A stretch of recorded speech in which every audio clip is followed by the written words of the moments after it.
Welcome to the Seahawks Forever podcast. In-depth analysis on everything Seahawks. And now, here's your host, Dan Viens.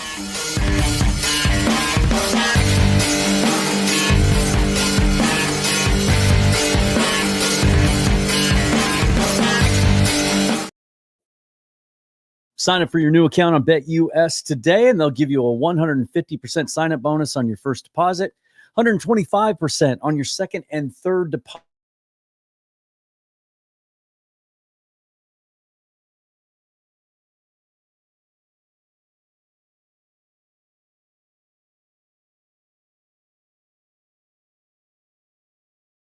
Here, sorry guys, this is their website. They have flagship stores in Denver and LA, but this is where you can get everything that they make at shopdoer.com. That's shopdoer, DUER.com. And if you put in the URL /forever, they'll give you 20% off your first order. And this stuff, these jeans right here, you guys, these stretch performance jeans, unbelievable. They're a daily go-to for me. 20% stretch, antibacterial, sustainable materials.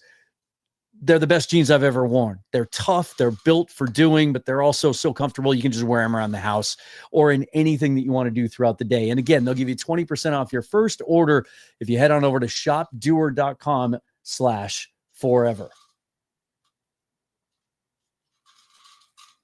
Sorry, guys, a little bit of a delay there because of just a little bit of a hiccup in the Wi-Fi. If you haven't watched the episode from yesterday, I connected some dots on the potential that Quinn Ewers could be a target for John Schneider and that front office of the Seahawks as they look to maybe add another young quarterback to the mix and try to increase their odds that they can find a starting franchise quarterback moving forward once Geno Smith is not the guy anymore. We'll touch on that a little bit today. I'll give you my thoughts on some things that came out of the combine today. And then the time is yours tonight. Just thought kind of heading into the combine, like done a lot of content. We've talked about a lot of stuff lately. We heard from Mike McDonald today on the podium. Just kind of leave it up to you. Throw any of your draft questions at me, your combine questions, non-football questions. I don't care.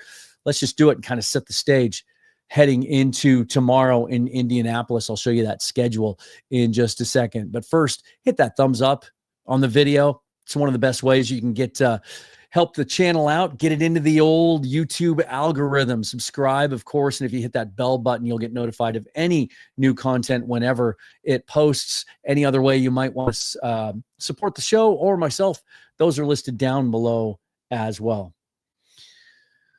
What's up, guys? Are you ready for this? The underwear Olympics, as they call them. I mean, it's fair. One of my earliest memories of a guy showing up in Indianapolis and really just blowing it up and creating a lot of buzz was Jeff George. I just remember him, I think he threw the ball 80 yards, kind of the Anthony Richardson experience from last year or 2 years ago, I guess it is now, right? Jeez, when he and Will Levis were sort of battling to see who had the strongest arm and just really uncorking it, letting it fly. It's cool. It's fun to watch. It tells you a little bit. It's just another one of those data points. If I had $1, by the way, for every time Mike McDonald said that term, or if I loved anything the way he loves saying data points, as he did today behind the podium, I thought I would slip that in there. But yeah, guys like that, they show up and they show out. I mean, does Anthony Richardson go 4th overall 2 years ago if he doesn't show up at the combine and put together the greatest athletic display any quarterback has ever done in Indianapolis? Does he go 4th overall? They say, and they've been saying this for a long time, and it's true. It's more true now than ever. I think front offices, scouts, general managers have learned from some of the mistakes of years past, drafting guys solely on athletic profile. Guys like Tony Mandarich, remember him, right? But it is part of the puzzle and part of the process. Anthony Richardson had 1 year as a starter at Florida, had a barely 50% completion rate, was a mess mechanically in the intermediate passing game. And yet he goes 4th overall because he's 6'4" and he ran a 4.3, 4.4 and threw the ball 80 yards. Jalen Milroe is, in the words of Daniel Jeremiah, elite when it comes to running the football and his athletic prowess, and made the analogy the other day that on a Major League Baseball scouting scale, which goes from 20 to 80, and rarely do you see any prospects get graded an 80 in any of their tools, said he's an 80 runner. But he's such a mess in the intermediate and short passing game that showed up again in Mobile when he was down there, that he's being talked about as a potential day 3 guy. And he's, 3 inches shorter than Anthony Richardson? Like, the combine can matter. What I like about the combine is someone who studies prospects and is a draft nerd and wants to know everything I can about as many prospects as possible so that I can try to project what the Seahawks might do come draft day, but also when they do make their selections, that I just have some instant knowledge and can react to it. Is oftentimes I'll see guys at the combine that I didn't know much about or that I haven't gotten a chance to see tape of yet. This year in particular, there's a couple of position groups I haven't dug into that hard. The secondary is one of them. And so I'm excited to see those guys go so that I can then, I have a little bit of an exposure because of what I saw in Mobile during the week of the Senior Bowl. And so I'm familiar with those guys. But some of the other ones, guys that didn't go to the Senior Bowl, or some of the smaller school guys, they'll show me something at the combine, and then I can go back and study them. Cole Bishop was a guy out of Utah that did that last year for me. Wasn't that familiar with his game, but really loved how he looked in the testing. And so I went and watched him. I really fell in love with him. He ends up going to the 2nd round of the Buffalo Bills. So that's an example of that. Let's go over the schedule. This is what you can expect in Indianapolis over the next 4 days. And what happens is, get up early if you're into this stuff, because before the defensive linemen and linebackers work out tomorrow, they'll go do all their measurements and weights, measures, and some of the other testing that's done off camera, the vertical jump, the broad jump, things like that. And so we'll get some of these arm lengths, some of the weights, guys cut weight or gain weight to try and show another part of their profile. Remember when Mike Morris showed up a couple of years ago at 275 after playing at 290, 295 at Michigan because they wanted to make a defensive end out of him. But he wanted to show up and show that he could drop into coverage and be a little more athletic. Didn't have a great combine. It didn't help him, but guys will do that. Kenneth Grant today admitting that, while he played at 345 for most of the season at Michigan, showed up at 332, I think he said, because he wants to run a 40 in the 4.8s. I mean, we talked about that a couple of days ago. He was on Bruce Feldman's freaks list, I think the last 2 years, and that there was a possibility he would run a sub-5. Well, he wants that second number to be an 8, so he shows up at 332. We'll see how that helps him out. But tomorrow, the defensive line and linebackers at noon Pacific time. Friday, the DBs and the tight ends. Saturday is the day that, most of the casual fans love. It's the quarterbacks, wide receivers, running backs. Still waiting to hear on a couple of the bigger name quarterbacks, whether they're going to throw or not. We know Shedeur Sanders isn't going to. Cam Ward was preparing as if he would, but hadn't made a final decision yet. And then I'm really intrigued, like we talked in the Quinn Ewers episode, he's going to do everything. I'm really encouraged by that. Waiting to hear on Will Howard. I would expect Kyle McCord to throw. I would hope Jalen Milroe will throw. Like with the poor showing that he had during the practice week in Mobile, maybe he won't. Maybe he'll wait for his pro day when he can throw to familiar receivers. But Will Howard, seeing as how he chose not to go to the Senior Bowl because they were coming off the college football playoff final, even though Riley Leonard showed up in Mobile, and so did Jack Kaiser and some of the other guys from Notre Dame, RJ Oben. So waiting to hear on some of that, but that's kind of the fireworks, right? Quarterbacks, receivers, running backs at 10 a.m. Pacific time. And then Sunday is just one position group, and it's the one we're all waiting for with bated breath, the most important one, because I think there's a really good chance that 2 of the group we see on Sunday will be Seahawks. I'd put the over under at 2.5, and I think it'll be under because Mike McDonald again today talked about how they like some of the young guys that they've drafted in the last couple of years, think they'll be a fit for the new Clint Kubiak scheme. One thing about this, just to let you know, there's a couple of guests I have lined up that will come on and help me sort of break down and give their thoughts on what they saw in some of these workouts. Friday, I'm really excited for, which is the DBs and the tight ends. Bill Alvstad, who co-hosts the Seahawks Playbook podcast with Keith Myers, good friends of mine over the years. We've done a bunch of stuff together, including if you remember a few years ago, a marathon live in-person preseason preview at Aussie's in Seattle. It was like a 4-hour marathon. Corbin Smith came and joined us. He lives down here in the Phoenix area, so we're going to get together Friday. We're going to watch that workout together.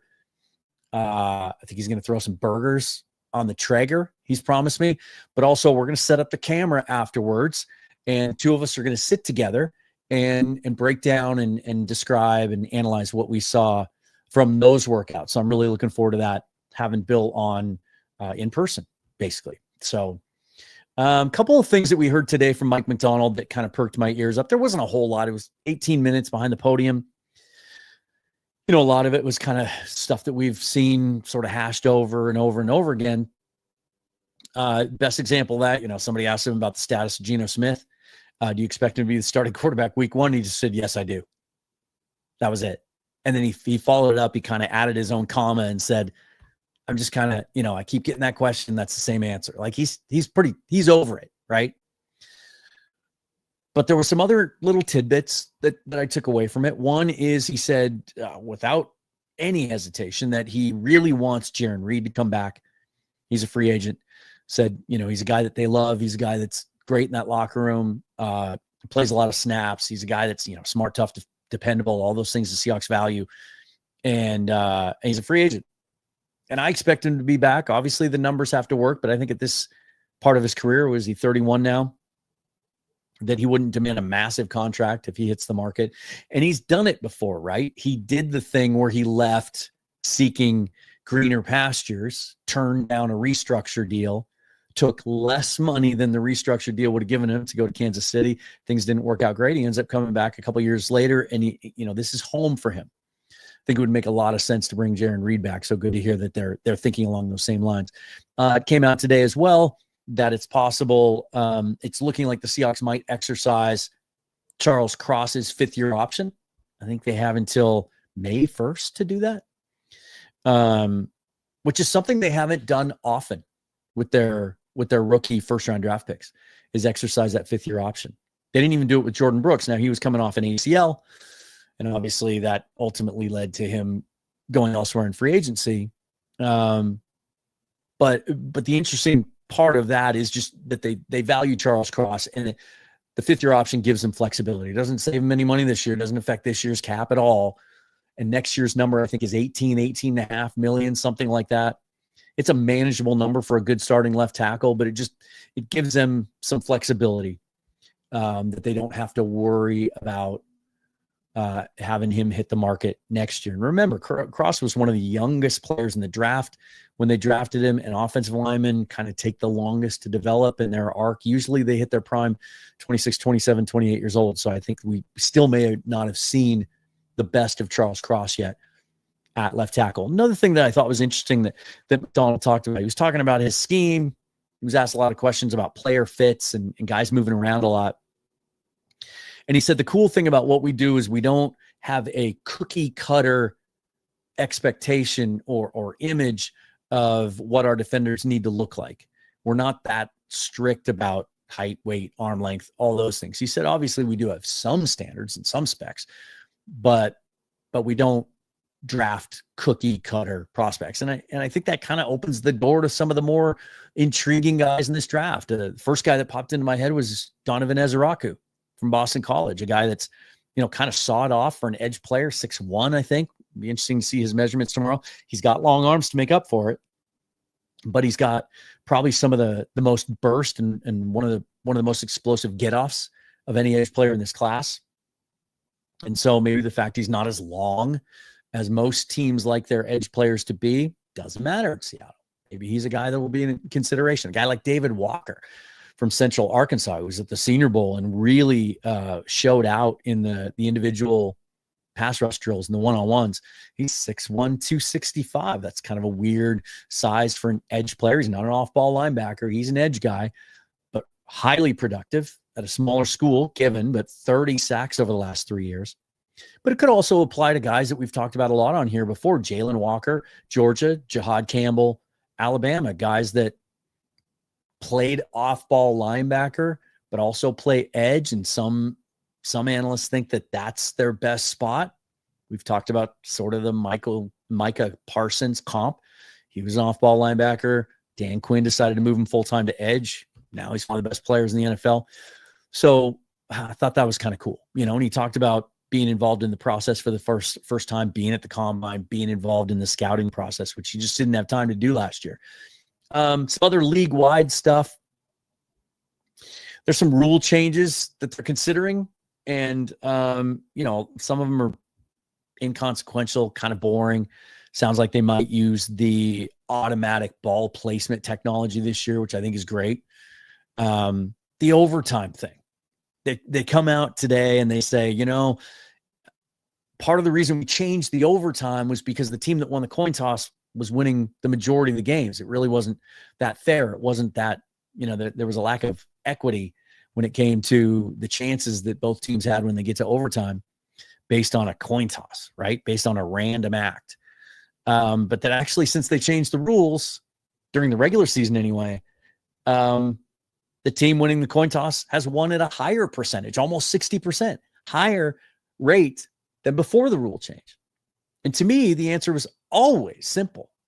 I've said it on the show. I've tweeted it a million times. The playoff rule. That's all you got to do. You just guarantee that each team gets a possession in overtime. That's how you make it fair and equitable. Get rid of the walk-off touchdown if you drive down after winning the coin toss and score a touchdown. Give the other team a chance to answer. If you stop them, right, they're not going to attempt a field goal. It's going to be 4-down territory. I mean, I think that adds a lot of drama. Teams have to go for it on 4th down, games on the line. You got to make a stop. That just seems like a no-brainer to me. And then the Matt Stafford stuff, there was some other news. Harold Landry's being given permission by the Titans to shop around. I'll touch on that in a second. But the Stafford stuff, I still don't get it. I really don't. And I'd thought all through the process that this is just the Rams doing due diligence, taking care of one of their players, guy that helped him win a Super Bowl, letting him go out into the market with his agent, talk to other teams openly and find out what his market is, and then come back to them and see if they're comfortable with it and if they can reach compromise. And through that whole process, I thought, well, they're going to figure that out and they're going to keep him. It sure doesn't sound like it now. And Jake Ellenbogen, who covers the Rams, he's been on the show before. He'll be on again in a couple of weeks to kind of give a free agency and draft primer as I look around the division, have other creators on, kind of give their perspective on what their teams are doing. He says he thinks on a scale of 1 to 10 now, the chances of Stafford staying in LA are 1.5. Like he says it's going to happen. It came out today that he's already met with the Giants. And then this crazy story where we had one reporter, Jordan Schultz, and others reporting that Tom Brady hosted Matt Stafford at his home in Montana, that they went skiing together, right? Shades of Sean McVay just happening to run into Matthew Stafford in Cabo before they made the trade to bring him to LA in the first place. Then Ian Rappaport came out afterwards, or what? Yeah, it was Rappaport who said, nope, it was a coincidence. They just happened to run into each other in Montana. Stafford's agent, Don Yee, came out later and said that report is inaccurate. It was an accident. It was inconsequential. Nobody planned this. It's ridiculous. It's clear tampering. If it goes that way, you're hanging out at home with an NFL owner and Tom Brady, which don't get me started on that whole arrangement. I think the fact that he's broadcasting games but has that much influence with a team that he's a partial owner of shouldn't be allowed. It's just stupid, honestly. But it sounds like Matt Stafford's going to move on and they're going to trade it. I just don't understand it. And you hear about Aaron Rodgers. Okay. As a Seahawk fan, let Stafford walk, trade Stafford. Like, I was ready to anoint the Rams as the favorite in the division because of that young defense, what they've been able to do moving on from Aaron Donald after his retirement and turning that thing around, and what, Braden Fisk and Jared Verse and Byron Young and Kobe Turner and all those guys, like, they're kind of scary. And putting that offensive line together and adding a weapon or two after they trade Cooper Kupp or release him, it makes no sense to me to move on from Matthew Stafford right now for that organization. And to go from Stafford to this version of Aaron Rodgers, I don't get it. I don't. I'd be more worried about the Rams if they kept Stafford. So something to keep an eye on, just something I thought was strange and would react to. Other than that, guys, let's see what you got for me. First of all, just he's usually first, man. You are almost always right there, which either means that you're just a big fan and I should say thank you and I really appreciate it, or it means you have nothing going on, in which case I'm just super, super jealous, and kudos to you. Here we go. Vince, go Hawks. Fabrice, second, actually third. Motive, third. Fourth. Yeah, here we go. He caught himself. Old school Seahawks said fifth, 12 is one. Here's Jen says, go Hawks, right? Old school Seahawk drunk on Seahawks coverage. All right, here's the first legitimate question. I'd rather be flying an X-Wing. Good, loyal viewer. How's it going, man? Given the choice of all three are available in the third round, Quinn Ewers, Jackson Dart, Kyle McCord, or Tyler Shuck.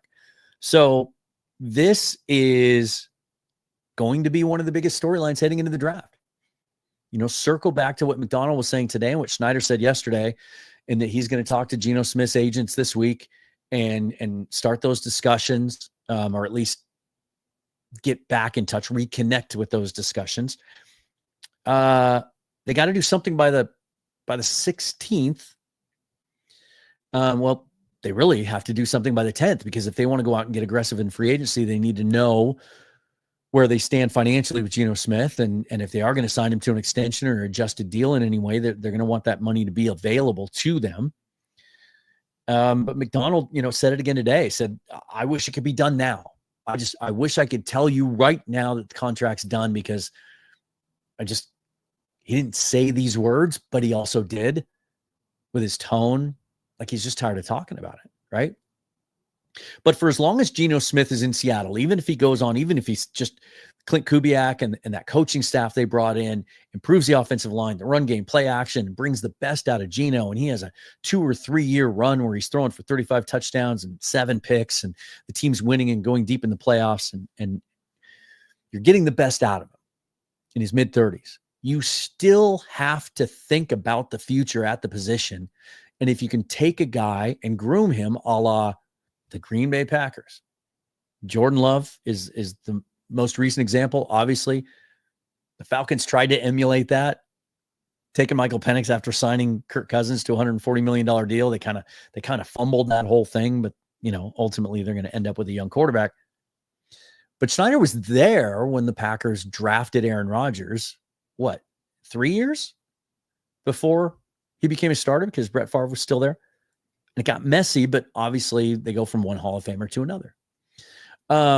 This, and I talked about this in the episode yesterday. If you haven't checked that out, please do. about Quinn Ewers and the dots connecting Ewers to Schneider, and they're plentiful. I'm not going to go into them again here. Watch the episode. But I talked about how I think that's the sweet spot for this group of prospects. Now, Dart may very well go earlier. And again, I really hope he throws on Saturday. That's another guy. Haven't heard yet, but I think especially given the fact that Shedur's not going to, especially if Ward decides not to, man, if I'm Jackson Dart, that's an opportunity to show I'm a competitor and I'm going to go out and throw. But this, outside of him, who I think his range of potential outcomes could be anywhere from 18 to the Seahawks, all the way into this clump in the third round. If teams just decide to wait and take advantage of the strength of this draft, which is kind of 20 through 60, really level, even level of talent spread across a bunch of different important position groups. But the next tier, if Dart's kind of in a class by himself, sort of between Ward and Sanders and the rest, Ewers, McCord, Shuck, potentially Milrow. Some teams might include him in that bunch. Some teams might even include Dylan Gabriel in there, although you've heard my thoughts on Gabriel. I'm not touching him until the 7th round. I think that's the sweet spot for where the Seahawks, where I'd feel comfortable having them take a quarterback. If Dart slips to them in the second, I'm all over it. Them taking him at 50. I'd be so cool with that. The rest of these guys, as much as I think they all have starter upside, if they're handled properly, developed properly, if it's the right fit, you're asking me to pick which of the three before I'm completely done with my evaluation. Like I'll come out with, before the draft, I'll come out with my final quarterback rankings. And then I'll just be able to go true to those. I go back and forth on these guys all the time. But right now, because it's fresh in my mind, and I watched a ton of film yesterday and talked about it at length in the show, in the third round, for me, out of this group, I'm taking Quinn Ewers. And I know Howard's bigger. There's some real appeal there in his NFL frame. So is Shuck. Shuck has the best arm of the three. But he's got even a worse injury history than Ewers does. I just think Ewers, he's just turned 21 years old. He's one of the youngest guys in this class. He's been a top prospect his entire life. He's been under the spotlight. He's dealt with that. He was a perfect score in the 247 recruiting service, highest grade they've ever given out for a prospect before he went to Ohio State and then transferred, obviously, to Texas. There's durability questions, and then there's questions about how the injuries this year kind of messed with his mechanics a little bit. And someone came at me today and they're like, his mechanics are a freaking mess. He's a bust. Don't touch him. To which I would say, A, players don't develop. You only are going to draft perfect prospects. There aren't any. Not even Abdul Carter, Travis Hunter. Those guys aren't perfect. They have development to do. And that's no truer than when it comes to the quarterback position, right? But you can find reps, tons of them, where the mechanics are sound. And he just looks so comfortable throwing the football. He's been doing it his whole life. It comes second nature to him. He has an advanced feel for when to throw the fastball, when to throw the changeup. He doesn't just go out there and try to show off his arm strength like Will Levis. I think he's pretty advanced in some of those ways. You see him trying to get deep in his progressions. You see him being completely, I know I said I wouldn't talk about all this stuff because I want you to watch the video from yesterday. Here I am. But he's so completely comfortable taking the check down, and not that that's a crutch. He's not a check down merchant, but he doesn't hold the ball too long. If he doesn't get to the read he wants to where he feels comfortable pulling the trigger, he goes to the hot route. And what's great about the new coaching staff coming into Seattle is Clint Kubiak's system. He builds into every pass play, very similar to what Ewers experienced at Texas with Steve Sarkisian. There's an escape hatch on every play. And to know that a guy that if he were to get thrown into the fire before he's ready, that he's comfortable with that concept. I really like that. I like the kid a lot, and I think there are a lot of dots to connect between he and Schneider. So there's a lot more to it in that video. So go check that out. Fabrice says, I predict John will draft a quarterback this year. I think he will too. Although I'll say this, as I do mock drafts and I'm trying to check all the boxes that I can and add young talent throughout the roster, I'd feel a lot more comfortable taking one of these second or third tier quarterbacks if they trade down at some point to add a couple of picks. I really do. If we talk about using a third round pick, well then, man, you better nail those first two. And it would almost box you into where those have to be trench picks. You would have to go D-line, offensive line in some combination in the first 2 rounds if you're going to go quarterback in the third round. And then you're going into day 3, not addressing skill positions, not addressing secondary, potentially linebacker, edge, a second offensive lineman, another defensive lineman. Like, those are huge needs. Tight end. I know it's a deep group, but the opportunity it would afford you to be able to check all those boxes and still take a quarterback that you could potentially stash and develop, I'd feel a lot better if we had 9 or 10 picks in this draft. Yeah, old school Seahawk. Assuming my crutch Warren is Tyler Warren out of Penn State, not available at 18. Who do you like at tight end, the 3rd and 4th round? There's a bunch of guys. 3rd and 4th, although to 3rd and 4th round kind of limits it, right? Because some of the guys that I really, really like from this class are probably going to be gone in the 2nd round. I'm talking about Mason Taylor, LSU, Elijah Arroyo from Miami. Those guys are most likely 2nd rounders. They're probably the first 2 off the board after Tyler Warren and Colson Loveland. Now, Colson Loveland had shoulder surgery, I believe. It came out yesterday. There's a chance, because of the surgery, that he slips to 18. And I'm telling you guys, and I'm going to say this a million times between now and the end of April, if something like that happens, I'm taking him at 18, 10 days out of 10.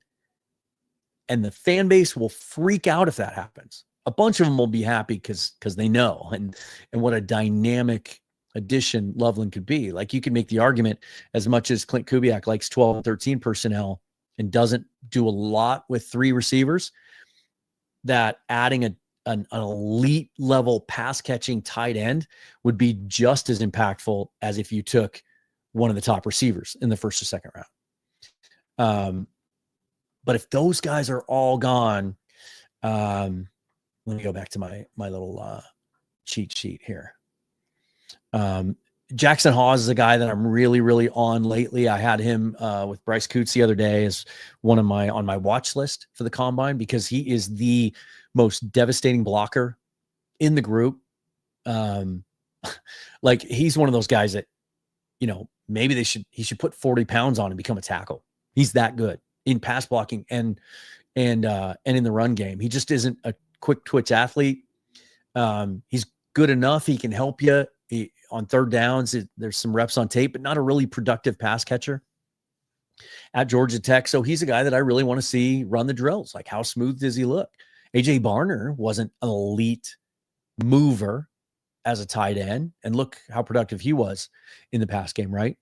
Harold Fannon's a guy that's really fascinating to me. I don't know that he'll be there in the 3rd round, but he could, because I don't think he's everyone's cup of tea, right? Uber productive, 107 catches, 1,500 yards, and a bunch of touchdowns last year at Bowling Green. Like, ridiculous production, right? He's one of the youngest players in the class, but he has this really bizarre running style. I got to see it up close in Mobile. He's very upright, very short, choppy steps. He looks very tight in the hips. And so not the most dynamic route runner, but, and because of that, maybe he does slide to the 3rd round. But the thing I really like about him, he's built more like an H-back, like 6'3", 238, but they gave him some fullback reps at the Senior Bowl. And there's some reps on tape where he's lead blocking too. And that intrigues me. Like, maybe the guy can be sort of a Kyle Juszczyk type, or Chris Cooley. Remember Chris Cooley? kind of played some fullback, but he was tight end, but he was kind of short and stubby. And it's kind of what Fannin reminds me of. Gunnar Helm is a guy that I think has been flying under the radar because he didn't go to the Senior Bowl. Big tight end out of Texas, one of yours. If you're going to draft Quinn Ewers, bring his buddy with him too. 6'5", 238.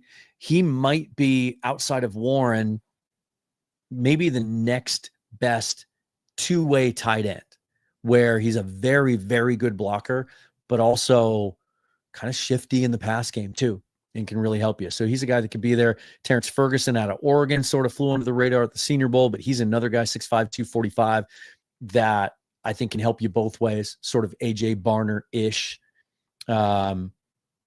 And then a lot of people like Luke Lachey, because Iowa tight ends have a pretty good history, right? Problem with him, even though he played 12 games last year, the year before he had a very, very serious ankle injury, and there's some concern that maybe the medical part of the week won't go really well for him this week. So I'll be really interested to see what he does as well. Hey, our first rounder could be an edge. It could be. I don't think it's going to be one of the traditional type edges, as much as this draft is littered with bigger edge players, right? Think 3-4 defensive ends, guys like Shamar Stewart, Nick Scorton, and Kyle Kennard, like guys that are, Stewart 6'5", 281. There's a bunch of those types of players in this draft. I think the Seahawks may go edge in the first round, but it's going to be one of those more versatile sort of Swiss Army knife types. There are those who think Jalen Walker should play full-time on the edge as opposed to off-ball linebacker. He's not the traditional size of a defensive end or a Leo type, but he's just dynamic there. He's hard to block. Jihad Campbell's another one. If the Seahawks take Jihad Campbell at 18 and they bring back Ernest Jones, which we all expect them to do, don't freak out. Don't think, well, where is he going to play? Like, what does that mean for Tyrese Knight? No, he'll probably be an edge player that you can move around. So absolutely could see, you got to think premium positions, right? Players that get to the quarterback, players that protect the quarterback, and players that score touchdowns. Like, those are the premium positions you want to focus on in the first round. As much as there's a couple of safeties I love sort of in that range, I don't want to do that. I don't think this roster needs that. I don't want to take off-ball linebackers anymore in the first round that are strictly off-ball linebackers like Jordan Brooks. Now, that was a huge need at the time. Not so much now, but yeah, prepare yourself. Vince, been waiting on this all day. You and Hawk Blogger are my favorite people to listen to. I love what Brian's doing. I know I've said it before. His first opportunity to be a full-time reporter, credentialed by the Seahawks, a guy with, he has a gift for writing, but he's never worked in the journalism business or in broadcasting formally, doesn't have that background, but you wouldn't know it, because I think you can make the case, and this is not a knock on anyone else that covers the team. It's more of a statement about what Brian's doing.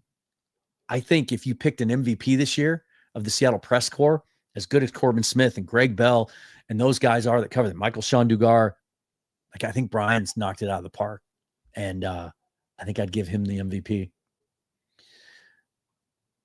Dogzilla asking X-Wing, are any of them I don't know where that's coming from. Don't know what that's about. I guess I should look before I put certain things up. Let's see. Yeah, here's another one from Vince. He hopes Mason Taylor, Gunnar Helm drops to the third or fourth round. I think with a position like tight end, the combine might be more important. Well, it is. It is more important to certain positions than others. I don't think it really matters to running backs, right? Maybe every once in a while a guy runs a faster 40 than you think he's going to or whatever, but this running back class is so great. I don't think any of them are really going to change on anyone's draft board around the league based on what they do on Saturday.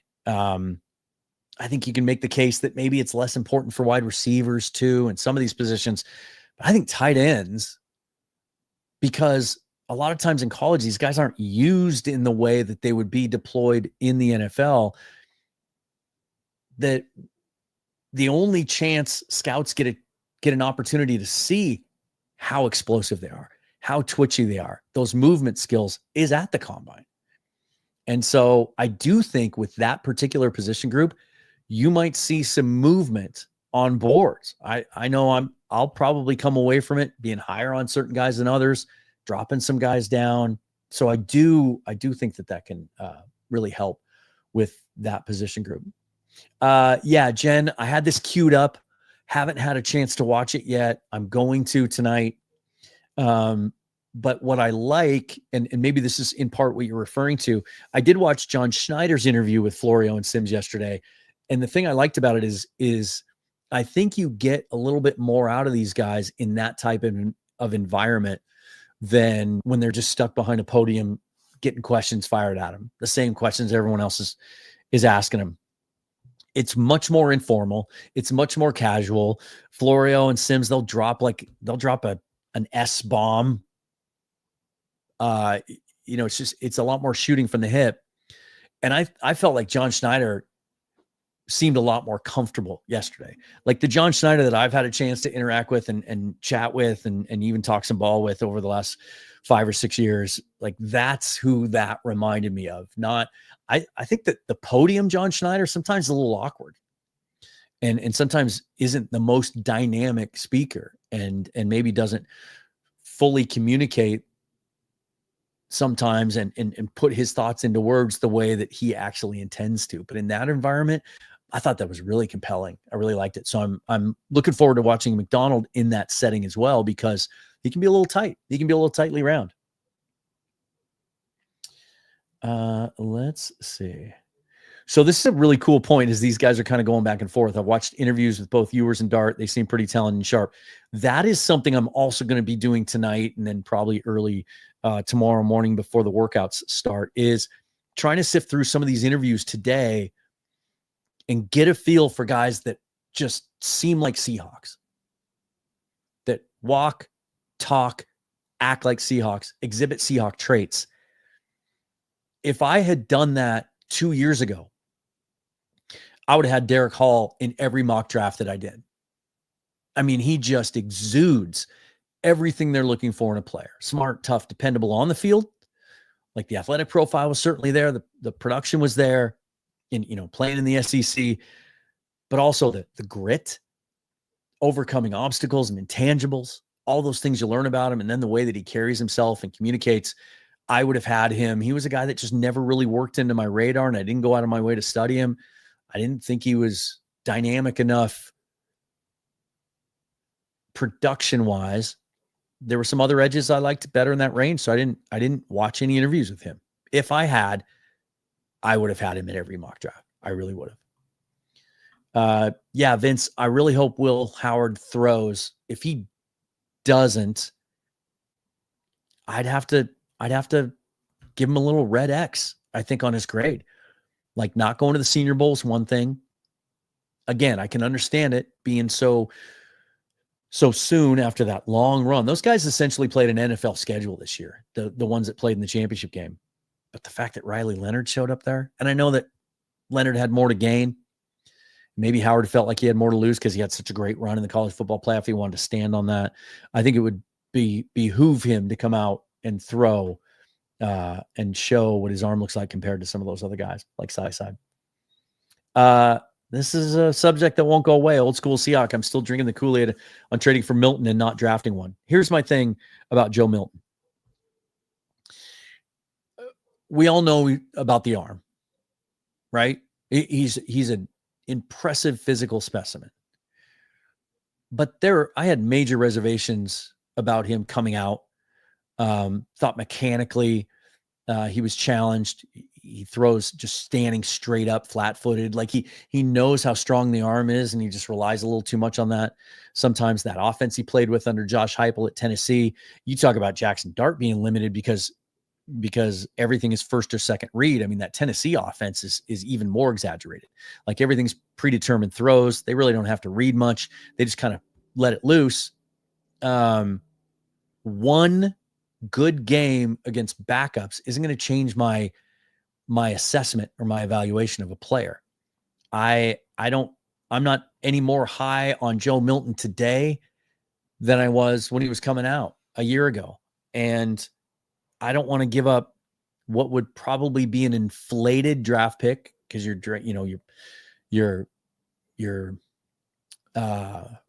buying high on a guy because of that game. I'm not giving up a 4th round pick for Joe Milton. I'd rather take Will Howard in the 3rd, honestly, and get a full 4-year contract out of him, especially if you bring Geno Smith back. You're going to trade a draft pick, a valuable draft pick. And there's tons of needs on this roster for a guy who's not going to play. If you extend Geno, like I'm not drinking the Kool-Aid. I'm not. Plus, I don't see why, if he's that good, why would New England trade him? Because they have Drake May. Quarterbacks get hurt. Quarterbacks get hurt a lot, especially a team that they have a lot of work to do on that offensive line, right? And May likes to pull it down and run it. He's a little reckless at times. If I have 2 guys like that, I'm waiting another year, another great preseason, maybe, and then maybe making that deal. It's different than it used to be. I talked about the concept of what the Green Bay Packers used to do. Aaron Brooks, Mark Brunell, Ty Detmer, Matt Hasselbeck. They developed all those guys and then traded them for draft capital. One of these days, I'll go in and add all that up, like all the picks that they were able to recoup by trading those guys.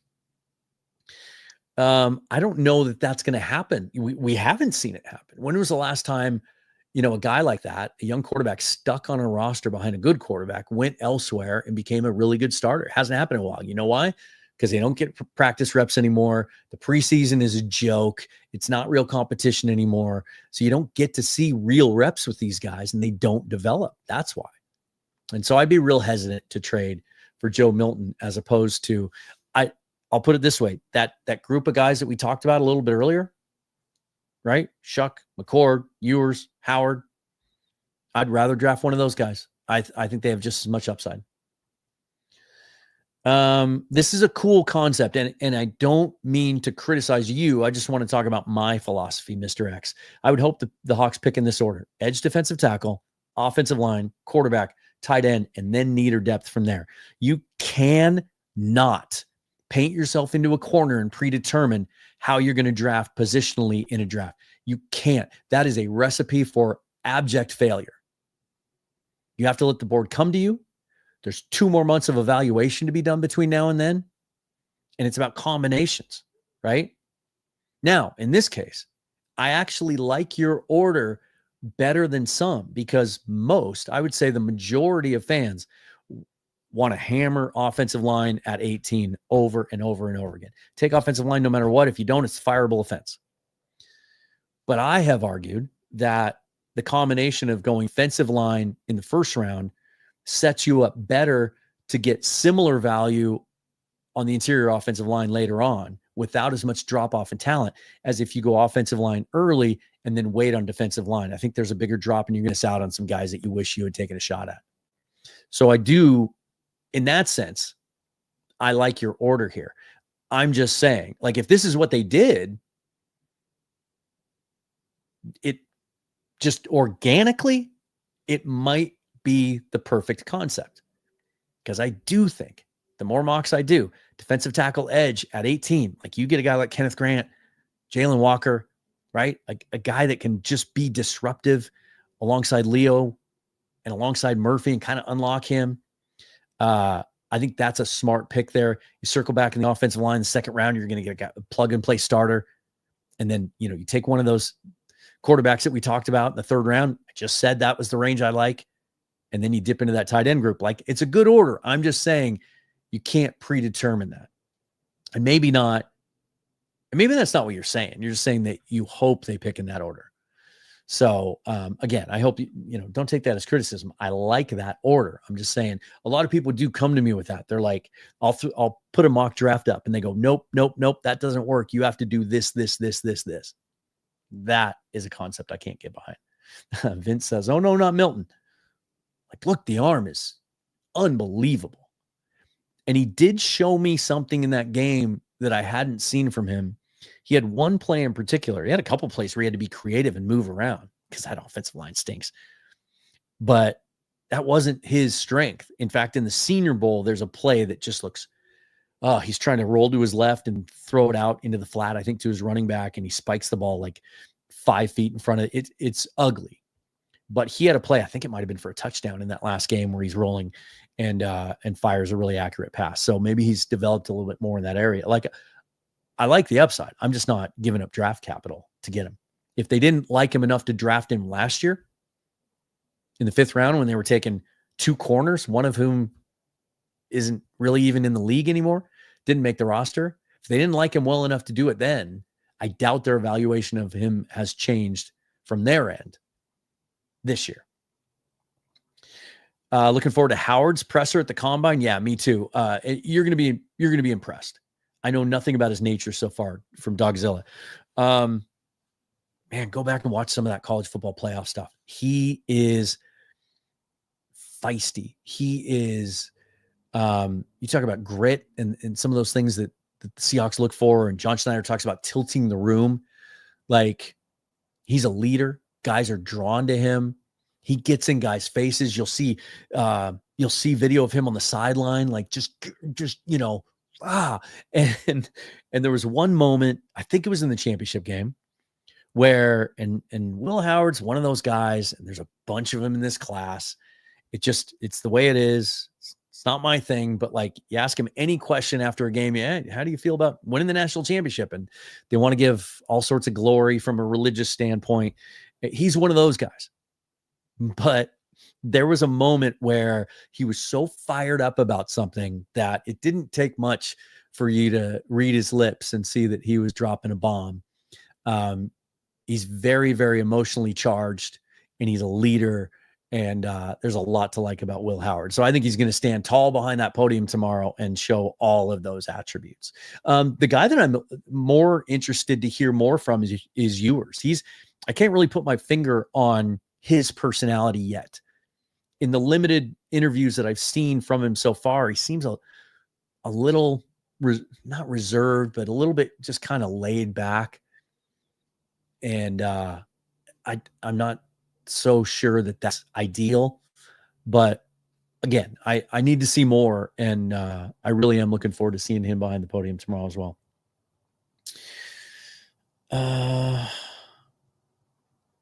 Yeah, I saw this. Interesting that Mike McDonald suggested to Brian today Murphy's playing that position well. No need to move him. Okay, so you still want him to be at the 0 or 1 technique and technically play some nose. That's fine. McDonald likes to guys that are interchangeable. Same argument that, okay, so maybe you're not looking for a true 0 technique to stick in there to free Murphy up, but another guy next to him on the interior that can occupy blocks, occupy attention, so that Murphy isn't getting double teamed on every play. And I think Kenneth Grant can be that guy. There's some other guys in this draft that would fit that mold. I'm not as high on Derek Harmon as some others. Like, I watched another one of his games today. I watched him against Ohio State because I'm always, the first place I always go to look when I'm watching defensive linemen or offensive linemen is the first game I want to see is, if I can find it in all 22, is of them playing NFL linemen on the other side. And so, of course, I'm going to watch Derek Harmon and Jordan Birch from Oregon against Ohio State because they got to go against Donovan Jackson and Josh Simmons and all those guys. I don't think his get off is that impressive. I didn't see him being all that disruptive. In a big game against a couple of really good offensive linemen that are going to play on Sundays for a long time, I wasn't blown away. So I'm not as high on him. I'm not as high on Walter Nolan because I didn't see much from him in Mobile. Now I understand he might have been a little under the weather that week. He stood up there today and said, I'm the best defensive lineman in this draft. Anyone that doesn't draft me is going to feel that. I just haven't seen it yet. I'm not done with my evaluation, but those are just a couple of examples. I think, yeah, if you draft Kenneth Grant, maybe he doesn't have to play nose all the time. You can kind of interchange those guys. But to your point, I guess that's a good thing, that he can move around and play. Tyler Lockett's gone, unfortunately, for Brees. Yeah, it sounds now like, pretty thinly veiled language from Schneider and McDonald that they're working through those things. Schneider was asked yesterday if there's a chance that he could still be on the roster and come back. And he said, well, it depends on how those conversations go. Translation, it depends on if he's willing to take a massive pay cut and basically walk away from a bunch of money to stick around at a low dollar figure. Yeah, then maybe we bring him back on the roster. It's not going to happen, especially with Tyler saying late last year that he still wants to continue playing. I think he would probably in that case want to force the Seahawks hand, make them release him. I had hoped, I really don't want to see him in another uniform. I had hoped it would end in a very similar way to the way it did with Doug Baldwin, where they essentially, agreed to a restructure on the last year of his deal so that he keeps all his money. They don't ask for any of his bonus money back. He retires and then they release him. And maybe Tyler, now that he's gotten into the offseason, he's working on his real estate stuff, hanging out with his wife and kid. That have they had the kid yet? Now I can't remember. Maybe his perspective has changed. He was asked that. He said that after a game. It's a little bit of a different emotional space there than it is certainly after the season, right?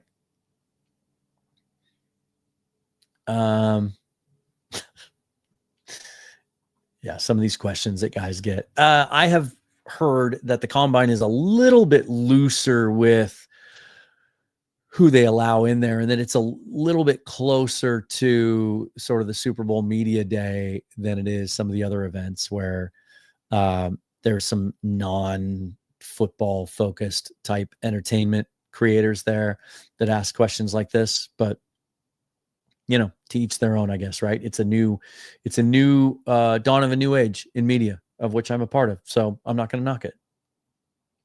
I thought this was interesting news today, though. Congratulations to Jim Nagy. He, after 8 years running the Senior Bowl, the former Seahawks scout under John Schneider, has taken the general manager position. This is a new thing that college football teams are going to. He's basically going to run the Oklahoma Sooners football program. And I would assume by the title general manager, it means you're scouting, you're acquiring players, you're involved in recruiting, obviously, but also in the transfer portal and evaluating guys and helping the coaching staff decide who to sign, who to pay. So I tweeted today, because Jim Nagy and John Schneider have such a great relationship, and the Seahawks have leaned so heavily on Senior Bowl participants in the last few drafts, especially that now that Nagy's going to Oklahoma, that you can book it 2 years from now. John Mateer will be your next Seahawks quarterback, the former Coug who transferred to Oklahoma this offseason. Half joking, half serious. Love me some John Mateer. He's got some development to do as a passer, but I think he's more. I would say this about John Mateer: he is more advanced as a passer right now than Jalen Milroe, and he's got at least another year at Oklahoma. And I think Mateer's the type of guy that might actually stay a little bit longer until he's fully ready to get to the league. But I expect him to be an NFL player. He's just wired. He's wired that way. Let's see what else we got here, guys. J.O. says, I'm down for Kyle McCord. Talk about a guy that changed his profile by transferring, right? Some of these big name quarterbacks, they transfer and they get lost. They don't find the right fit. They don't win the starting job, and they don't ever become the dude. But there have been some recent examples of guys that have transferred and it's completely transformed their profile. We saw it with Bo Nix, saw it with Jaden Daniels. I never thought, even as a true freshman at Arizona State when he was beating my Cougs, never saw an NFL player there. He was a guy that can run, and that was about it. And then he becomes this elite thrower, and already maybe one of the top. I don't think maybe he's one of the top 3 quarterbacks in the NFC right now, right? All the big time quarterbacks are in the AFC these days, but I mean, my goodness, Daniels has changed his profile. But McCord certainly did. I was surprised that he left Ohio State.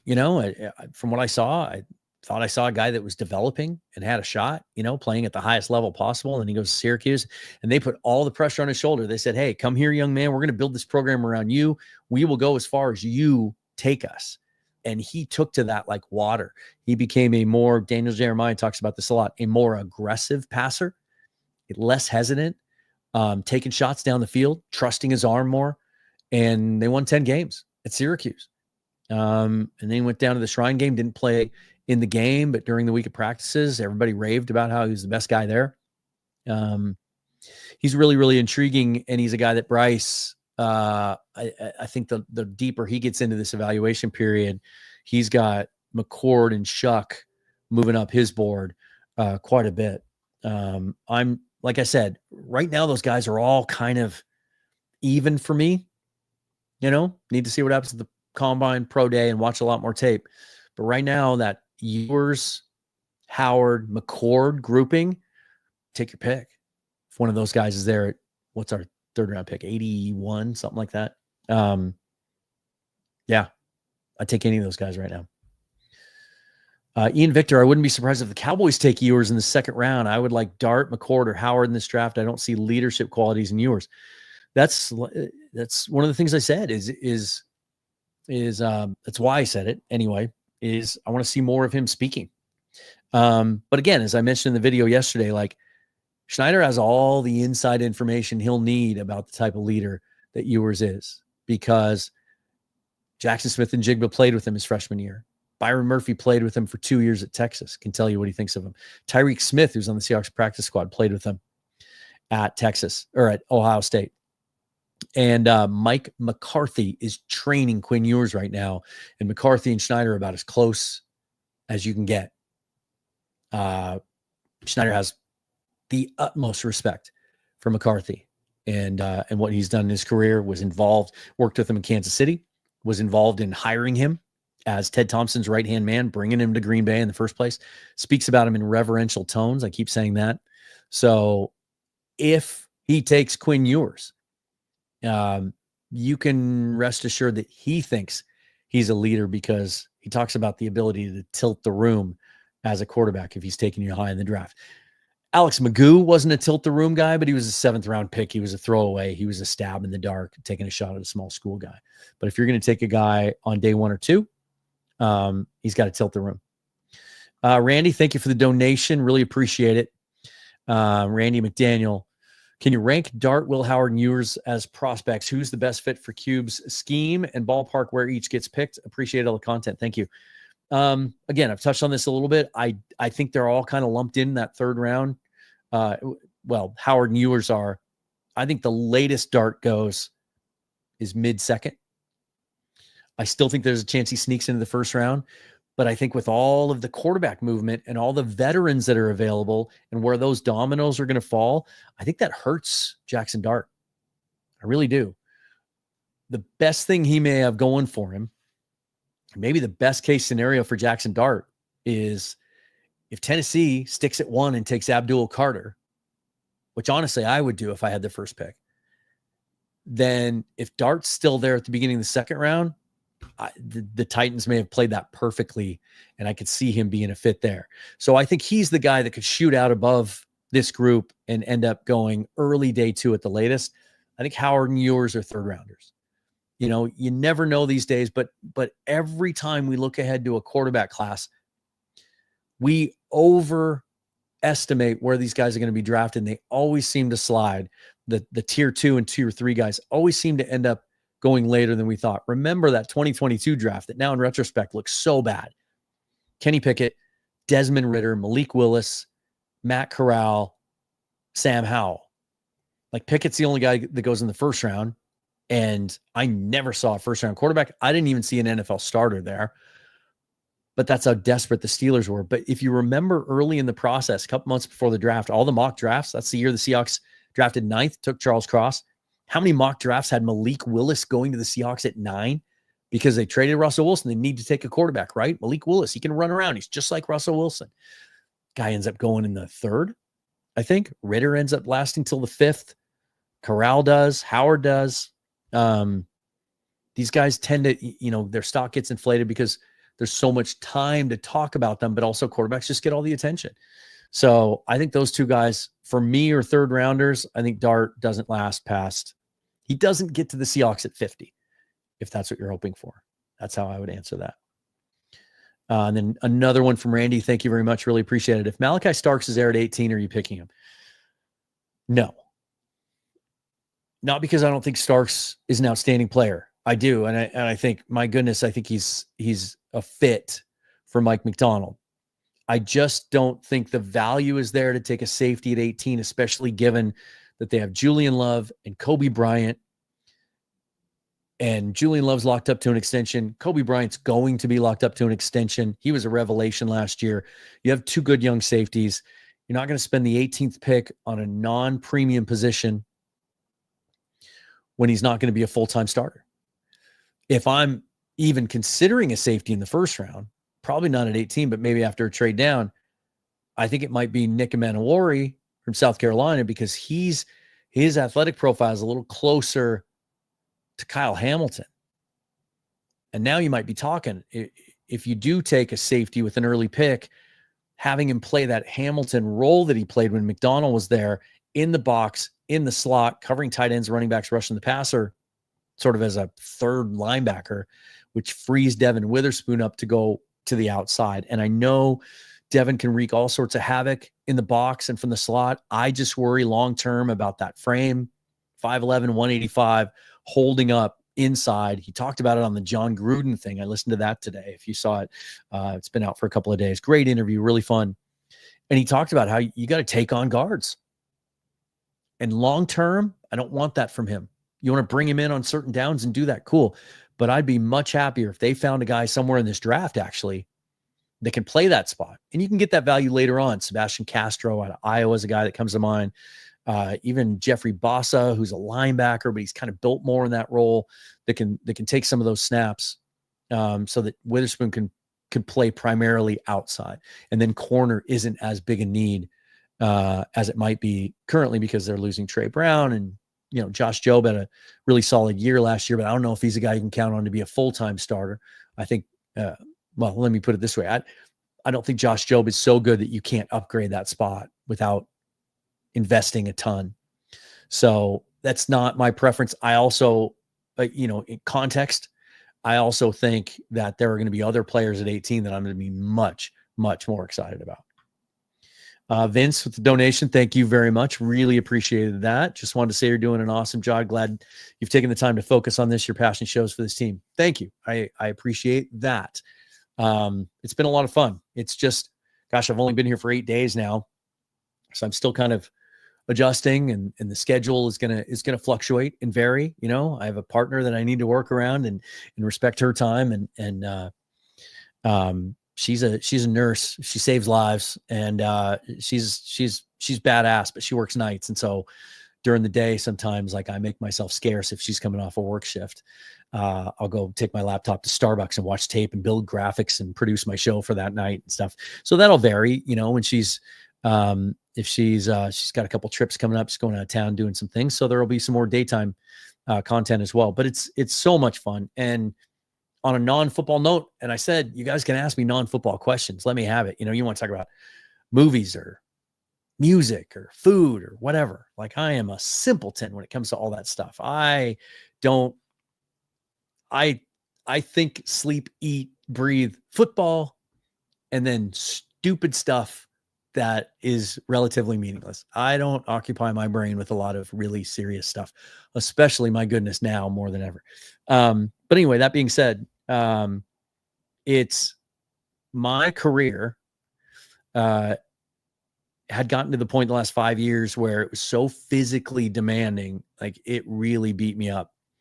And it occurred to me yesterday, as I was just kind of running around doing some errands during the day, that for the first time since the pandemic, because I got some time off during the pandemic, I got some downtime.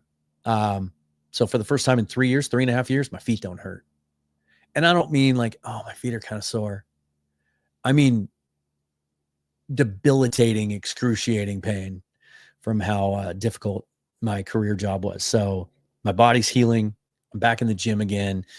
Those kinds of things.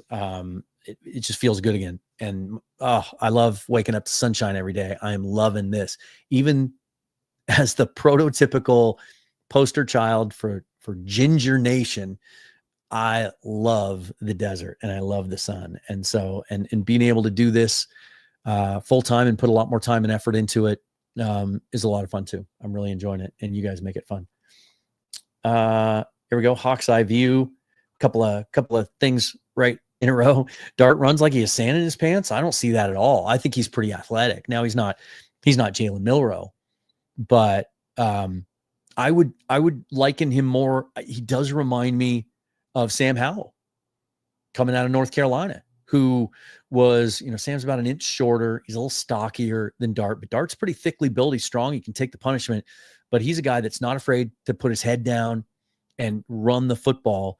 There's a couple runs on tape that remind me of Howell his last year at UNC, where he had lost his 2 running backs and his 2 leading receivers to the NFL and had to take a lot of it on himself. Ran for almost 900 yards that year, and he's putting his head down. He's running guys over like a fullback. And you see reps from Dart on tape like that. I think he moves well. I think I've seen reps of him throwing well on the move. I watched him every day in Mobile up close, and I think he looks comfortable. I think he looks kind of like a modern day. Some people have given him Jalen Hurts comps.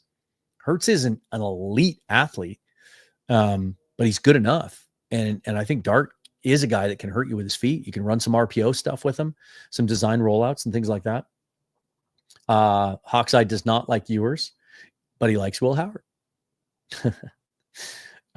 We need Byron in the tush push. I have a new guy. Have y'all watched JJ Pegues? I think that's how you pronounce it. Ole Miss defensive tackle. He's 6'2". Let me get this. Let me try to be accurate here, and we'll get these measurements tomorrow before the D linemen go. But he is one of the most fascinating prospects in this entire draft class. It's because even if he was just a defensive lineman, I would like him. Hold on. I'm just trying to get his height, weight specs. I think he's 6'2", about 225. Come on now. NFL Draft Buzz has him way too low. All right. Hold on, just for the sake of not leaving you hanging.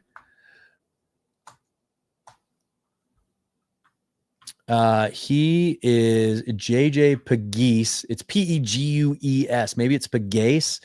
6'2", 325.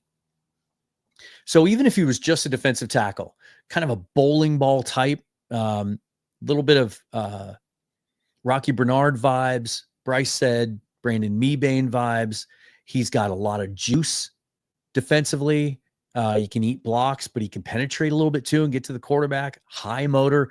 But the thing that's so cool about him is Ole Miss had him playing fullback last year. He's a converted tight end. So he's going to, I think, have a really cool showing at the combine athletically. But then you see the reps. He was a legitimate short yardage back for them. They would snap it to him directly at a Wildcat. They would have Dart and him and the running back in the backfield, so you didn't know who they were going to snap it to, and they'd snap it directly to him. And he looks like a fullback, and he's running guys over. And we know that Clint Kubiak likes to play with a fullback. Said he'll have one on this roster. The most obvious connection is Adam Prentice, who played for the Saints last year. He's 27 years old. He's a free agent. He only made $1.5 million last year, played like 30% of their snaps. But a guy like Pegues, who can give you depth at defensive tackle, right? We still haven't gotten anything out of Cameron Young heading into year 3, the 4th round pick out of Mississippi State. So he'd be great defensive line depth. Jonathan Hankins isn't going to be back. He can actually help you as a lineman, but you bring him in the red zone and as a lead blocker and or a guy you hand the ball to, he's one of my draft crushes right now. If you haven't watched him yet, check him out. But yeah, Byron Murphy did some of that. Didn't he do some of that at Texas? Didn't they hand him the ball a couple of times? Let's see. Sam Z says, is it me or Texas O linemen not exactly favorites? No, they've got a couple of really, they have obviously Kelvin Banks is going to be a first round pick. Their left tackle, who something will be better as a guard, like good tackle, elite guard. I would be completely satisfied if the Seahawks take Kelvin Banks at 18, because I think he's your plug and play week 1 starter at left guard with hopefully Christian Haynes at right guard. But if anything ever happens to Charles Cross, or you don't re-sign Abe Lucas after next year, you can bump him out to tackle if you want to, and you have someone else to play guard. And then they have Cam Williams on the right side. I'm not as high on him, but for a while there, he was being mocked in the first round. I think he's a day 2 guy all day long. And then they have Jake Majors, who I think is a starting center in the NFL. Maybe not a fit in Seattle. Don't know that he's a good enough athlete to get out and run wide zone. Another guy that can really help himself in the combine with showing those movement skills is Jake Majors. So yeah, no, they've got some linemen at Texas. They always do. Dogzilla says, what happens if BPA at 18 is a freaking punter? Well, this year it won't be.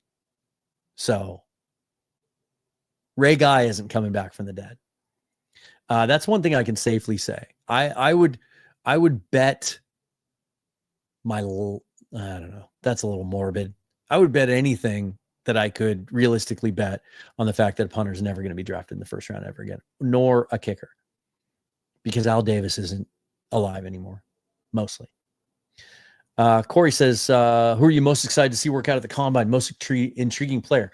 Cool. Let me go back to my watch list that I put together from the other day with Bryce. And hold on one second here.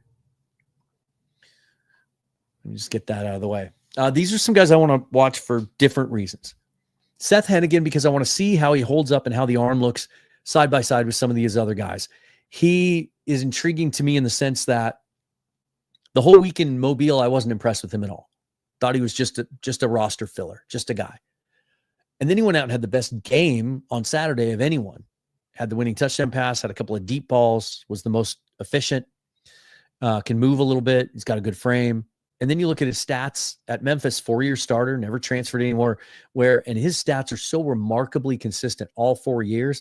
It's almost like you copied and pasted his stats from one year to the next. And the touchdown interception ratio is 3-1. I just want to see his throwing session.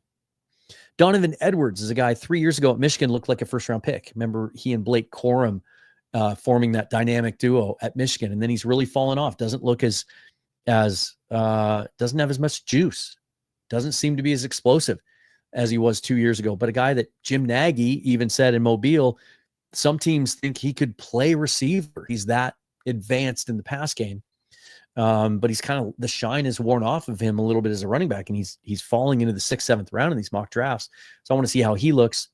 Talked about Jackson Hawes and the most devastating blocker at the tight end position in this draft, but I want to see how he moves, catches the ball. Nick Nash, San Jose State, 104 catches last year. The former quarterback, really intriguing. Kind of reminds me of Luke McCaffrey last year out of Rice, another guy who switched from quarterback to wide receiver, 4th-round pick of the Commanders last year. It looks like he's got a really cool future as a slot receiver there. I think Nash might have a similar profile. Miles Frazier, LSU, gives me Damian Lewis vibes. That's my comp for him, not just because he went to LSU. They're built very similarly, really, really sturdy, huge anchor. But I want to see him move. Can he fit in a wide zone offense? Luke Kandra is a guy that I want to see just because he's new to my view. Just started watching him a week ago because all of a sudden he started popping up in all these mocks and seeing a bunch of clips of him online. He's 6'4", 325, and he has been called a perfect fit for the wide zone as a guy that can really get out to the second level and move. And the tape I've seen on him so far is really encouraging. Cody Lindenberg, a longer, taller inside off-ball linebacker that can also get after the passer and play some edge. Really, really good straight line speed. He clocked 21.5 miles an hour last year. Fastest of any off-ball linebacker in the country, but there's some questions about his lateral agility, which would affect his coverage ability. So I want to see how he does there. And then there's my guy, JJ Pegues. If I'm saying that correctly, but also that's why I want to see him in the combine tomorrow too, because then I'll know how to pronounce his name when Daniel Jeremiah starts talking about him. Let's go back here again. Got a couple of new ones. New member, Hawk's Eye View. Appreciate it. Sometime during the week or the weekend, because I haven't offered any members only content yet, we'll do a members only live stream. and a little bit of a combine recap. Get your thoughts on it with just us. How would you feel about that? All right, let's see. Let's pick up where we left off here. So this is interesting. Jen brings up Grant Cohn. Somebody else must have. Let me see. Someone else must have brought him up first.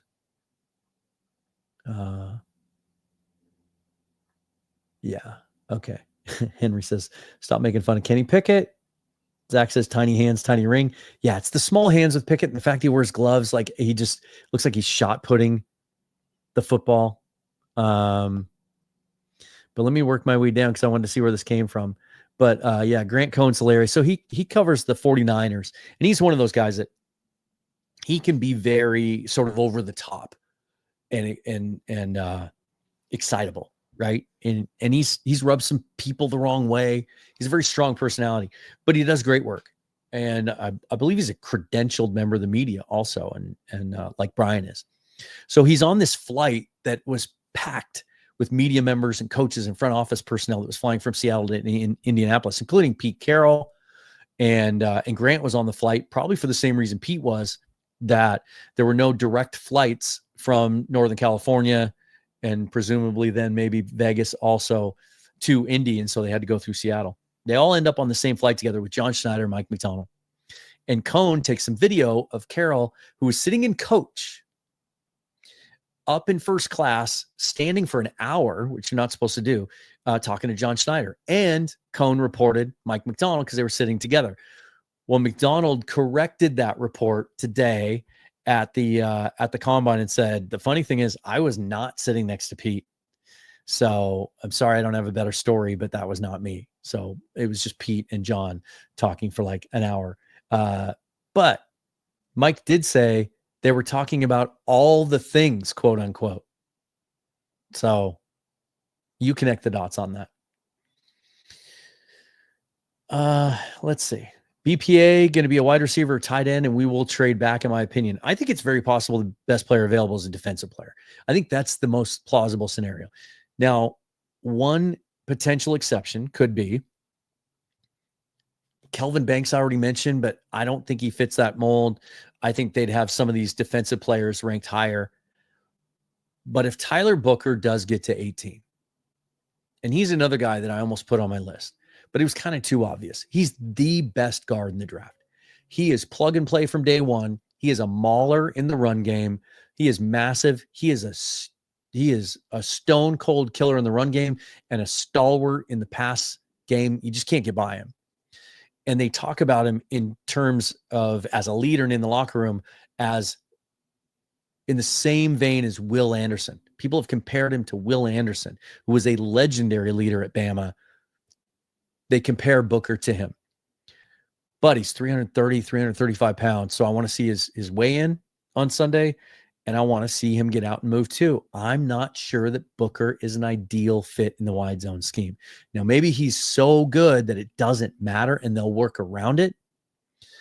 But just another thing I want to see from him. I don't think it's going to be a wide receiver. It's not that kind of draft. There isn't a wide receiver at 18 that I would take over a list of 20 other players I'd rather have in another position. There's some guys in the second and third round I like, Jaden Higgins, Jalen Royals, but don't give me, and I'm not taking Emeka Ibuka. I'm not taking Tet McMillan at 18 over some of these other guys. I'm just not, especially considering Clint Kubiak doesn't run a lot of 13 personnel, or not 13. He doesn't run a lot of like 3x1 stuff. He doesn't run a lot of bunch sets with wide receivers.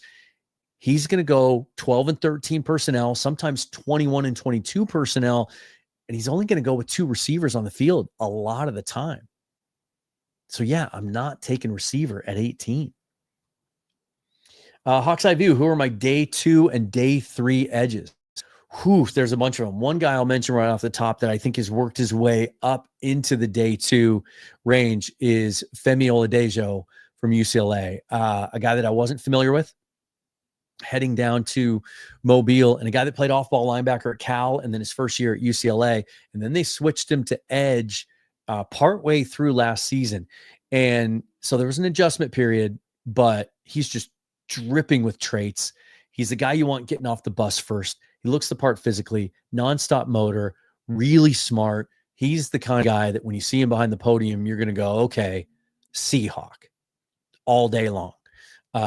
Like, to me, he's a more explosive Derek Hall. And I think he's a day two guy all day long. Some of these other guys that are going to slip past the first round, I think both the Ohio State kids, JT Tuimalu, who was born in Washington, something I learned today. Interesting. Like big, 6'5", 270, nonstop motor, stud at setting the edge in the run game, but he's got enough juice to get to the passer. Jack Sawyer's another guy, 6'5", 260. He's all motor, needs to come up with a few and a couple pass rush moves, but he's a culture setter and a guy you want in your locker room, and he's going to set the edge, and he's going to get to the passer. He's going to have a decent pressure rate. Those are a couple of guys. I think there's a chance Nick Scorton slips to the second round. He doesn't seem to be talked about as a first rounder anymore. As far as day three goes, I'm really intrigued by Donovan Ezeraku, and he might end up going on day two, but 6'2", 248, not ideal size off the edge, but his arms are expected to measure in the 34 range, and he's got maybe the best get off outside of Mike Green in this edge class. So he's a really interesting one. Jordan Birch out of Oregon, cool two-way player. He can play inside and out. And then I'll give you one more, because this is a guy that I, again, wasn't familiar with before Mobile, and then was almost unblockable the entire week down there. And he was unblockable in the game. He had 2 sacks, 2 tackles for loss. That's Savion Jones, LSU, 6'5", 290, really long, expected to run a 4.7 at that range, just long-limbed, high motor. So there's 5 or 6 guys that I really like in the day 2 or day 3 range. Ginger Nation. Yeah, Jen. First thing I did when I got here is bought a giant pump bottle of 50 SPF. And I know they say that over 30, it doesn't make any difference. It's just marketing, but I'm not going to take any chances. Right. Let's see what else we got here, guys. One other thing that I thought that I had in my notes that I forgot about that McDonald said today that he talked about at his press conference that I was really intrigued by and happy about is when he was talking about the offensive linemen. And again, he reiterated, we like the guys that we have. You know, they've spent a bunch of draft capital the last 2 years on young offensive linemen.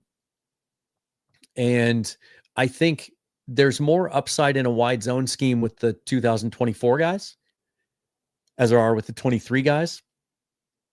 I don't know that Anthony Bradford and Olu Oluwatimi are the perfect fits in that scheme. I think they're better fits for a gap team, a power team. And I actually wonder if Anthony Bradford might have a little bit of like day 3 trade value to a team that wants to run power. I don't think he's a fit at all. I don't think he makes the roster. But Christian Haynes certainly is. Satawa Lamea certainly is. We saw him get out and move when they ran some of that trap stuff where they had him pulling against Arizona in Glendale last year, and then they kind of stopped doing that. So they still believe in those guys. And he reiterated that. There's a development curve. Those guys don't all hit the ground running. We've talked for years about how there's an offensive line problem in college football because they're coming into the NFL not equipped to play right away.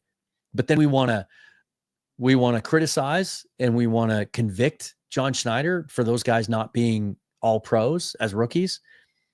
I do expect Christian Haynes to be a long-term starter, but he mentioned Jalen Sundell as a guy that he's really excited about. And the way, go back and watch, it's on the Seahawks Press Pass YouTube channel. You can watch it in its entirety with really good professional audio and video. He kind of laughs at himself. It's like he catches himself getting excited about talking about Jalen Sundell. And let me just look up his specs again, because I was looking at this yesterday. So if you're not that familiar, undrafted free agent last year, right? He wasn't even signed right after the draft. He signed after training camp had started, right around the time, a day or two before they signed Connor Williams. And what was interesting about that is Connor Williams, before the injury, when he was rolling and a top 5 center in the league, it was the athletic profile. It was long, but he could get to the second level. He could move, he could pull. He was stout enough in pass protection, but he was really, really athletic. His relative athletic score was in the 90s, and that's kind of unheard of for centers. Jalen Sundell was almost an identical athletic profile to Connor Williams. Let me get the specs. I think he's 6'5", 305, 6'5", 301. Went to North Dakota State. Here's the cool thing about him too. Everyone's raving about Gray Zabel, right? And I'd be so excited if the Seahawks drafted Gray Zabel. He was the best offensive lineman all week long at the Senior Bowl. He can play literally all 5 positions. He played tackle for them, for the Bison. That's kind of where he played the most. He played center early on, then he played tackle. But he's being projected. He played almost exclusively at center and guard in Mobile. That's going to be his best spot. But that's what McDonald was saying about Sundell. And what's cool is when you look at his history at NDSU, he's more decorated, and he had a more prolific history with the Bison than Gray Zabel did. Gray Zabel didn't start for 4 straight years. Sundell did. And Sundell played center his freshman, sophomore, and junior year. And then because of need, he bumped out to left tackle his senior year and was named first team FCS All-American. So he's a center by nature, but he was an All-American left tackle also. 5.19 40-yard dash. His 10-yard split's 1.7. Arm length is 33 and an eighth. 20-yard shuttle, 4.58. 3-cone, 7.63. Vertical jump, 31. Benches, 26 reps. McDonald said he could play all 5 spots. I think if the Seahawks don't sign a really good veteran free agent center, and I'm going to talk about this more at length next week after the combine's over, about David Dahlman. I'm going to have an Atlanta Falcons guy come on with me and talk about it from his perspective. Or Drew Dahlman. Everybody wants him. He would be the perfect fit. 27 years old, prime of his career, poster child for what a wide zone center should look like.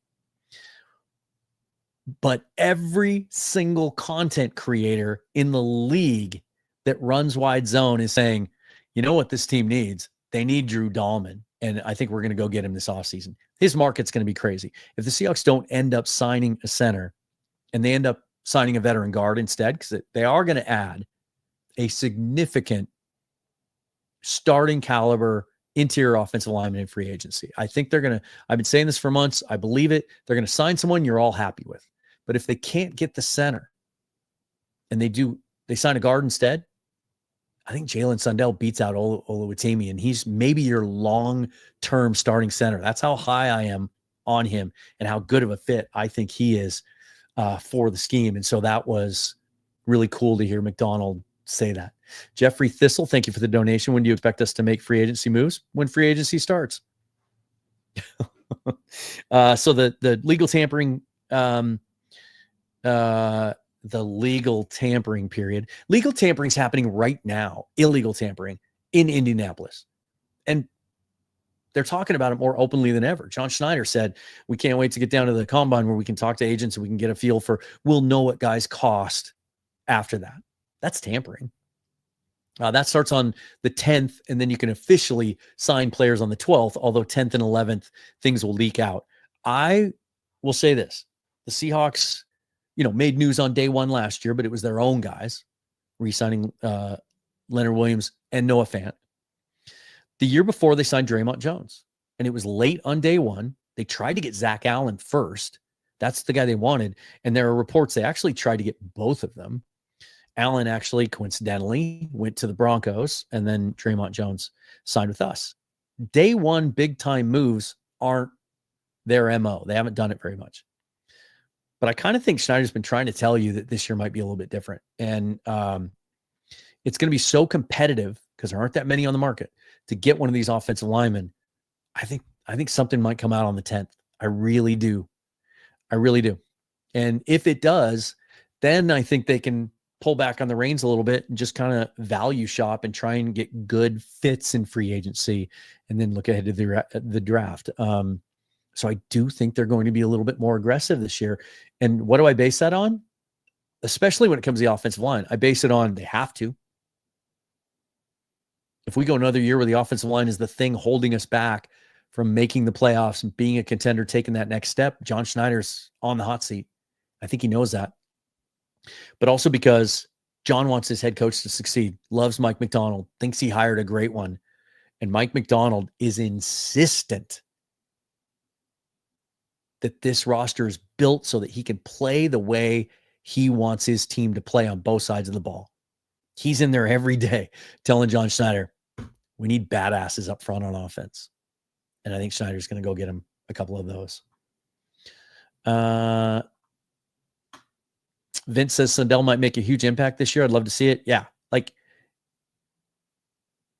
if they sign Dahlman, Sundell, I think will get a chance to compete at guard.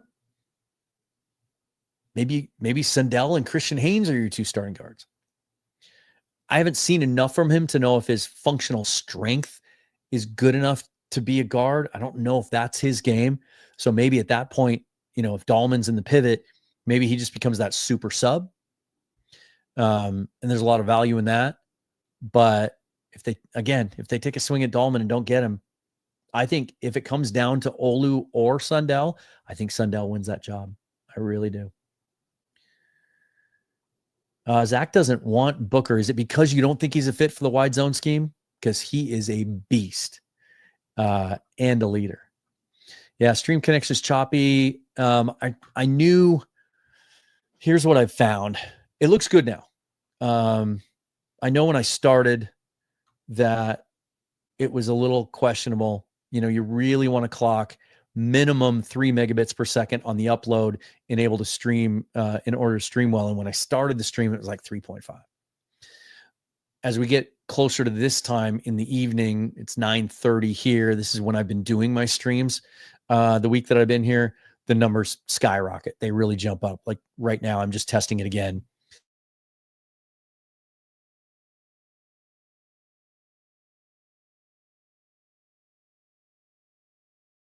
Right as I say that, it falls out, which is interesting because I'm literally clocking massive numbers right now. So anyway, I apologize for that. It's I know I had said a few weeks ago when I announced this change that I would be going to a Monday through Friday live format. Don't hold me to that because there are times, and yesterday it was a good example of that, where I wanted to produce that show and add some graphics and things like that. And sometimes that lends itself better to a pre-produced show, but also then just knowing that I could upload it and it would be high quality when it hit the channel. So it'll be a mix. It won't always be live, but as long as I'm doing it full time, which I plan on doing at least for the next 3 months and potentially through July, I'll always try, unless I have some other commitment, to be there for the live premiere. So even when I'm uploading a fully produced episode, I'll be there for the live premiere where we can watch it together and you can comment and sort of like you are here, and I can be there too, and we can do the back and forth. So hopefully it's a little better now. I'm not getting any warnings, and those numbers are screaming. So it's just a little up and down. Let's see. I feel bad though. So Corbin Smith was saying yesterday that, and actually I hope everything's okay with Corbin. His family had to leave the combine early and go back home. So he's going to miss all the on-field workouts. But he was struggling the first 2 days to upload things and do his podcast, Do Locked On Seahawks, because of hotel Wi-Fi, which if any of you watched any of my live streams or content while I was in Mobile, I struggled with that the whole week. Didn't matter what time I did it. Really, really bad Wi-Fi at the Hilton property that I stayed at there in Mobile. So something in the future that I'll tuck away and just remember. And when I go to the Senior Bowl next year and go to the Combine next year, because I will be in Indianapolis one way or another next year, is, ask around, find out where the best Wi-Fi situations are, find hotel rooms, pay a little bit more if I have to get hardwired Ethernet ports in the rooms because it's that important. And honestly, I've looked into and priced out the mobile Starlink, and that might be an option at some point in the future too, especially if I'm traveling around going mobile with my lady, just to not ever have to worry about it and just be able to set up and get high speed screaming satellite Wi-Fi wherever I am. So that may be in my future. Perfect fit, so it won't happen. I do think this is changing a little bit the last couple of years, Jen. And the first year that did it for me was the first year after the Russell Wilson trade when they took Charles Cross at 9. And I thought that's the right pick. And then they took, but the one that really rammed it home was that they took Abe Lucas in the 3rd.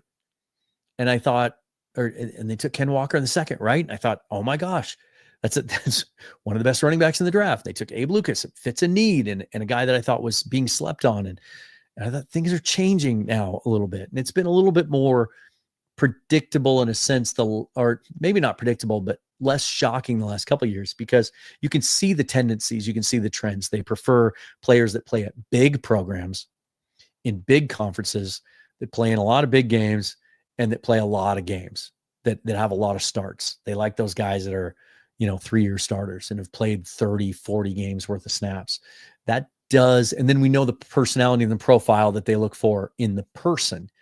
And so we can start to get a little bit better, I think, at trying to predict who these guys are going to take. They got really cute there for a few years after the Super Bowl, right? And they tried to take, and they just banked a little bit too much on upside without the evidence being there, without the track record being there for some of these guys. Tedrick Thompson was a guy that they drafted off one big year, but he didn't have really the full resume to back it up. They took some small school guys. They tried to take guys and change their positions, just banking on the athletic profile. I think something clicked for them sometime around the Malik McDowell year, where character-wise, but also just having a longer, more concrete body of work, I think just raises the floor, trying to find guys that have ceiling and have upside and have athletic traits, but also have the floor of having just played a lot of football at a high level at a big school. Jeffrey says we need to trade Fant. We don't need him. I suspect you're talking about Noah, not George. If you're talking about George, there's no trade market for him. He would be cut and he would save. Let's check this out here. Let's go to the cap calculator, shall we? George Fant, I thought, was a really solid signing last year, especially given the concerns about Abe's knee. A guy that could play left tackle and right tackle, was coming off a couple of good years in New York, and at a reasonable number. His cap hit this year is $5.6 million. If you're not trading him, no one's trading for George Fant, especially because the Seahawks are going to cut him. It's an $1.8 million dead cap hit, and you save $3.8 million. Now, there's a chance that Fant stays on this roster because John Benton, their new offensive line coach, was the offensive line coach in New York when George Fant played there. And if he likes Fant, and if Fant's 100% healthy, and he looked healthy to me a couple of weeks ago when I met he and his family and got to interact with them at work, nicest guy in the world, by the way. They might still see some value in keeping him around as a swing tackle because Stone Forsythe's a free agent. He's not going to come back. He's not going to be on this roster. So you need a swing tackle. You need a guy that can back up at both spots. I don't know that Michael Jarrell is that guy. I don't think he can play the left side.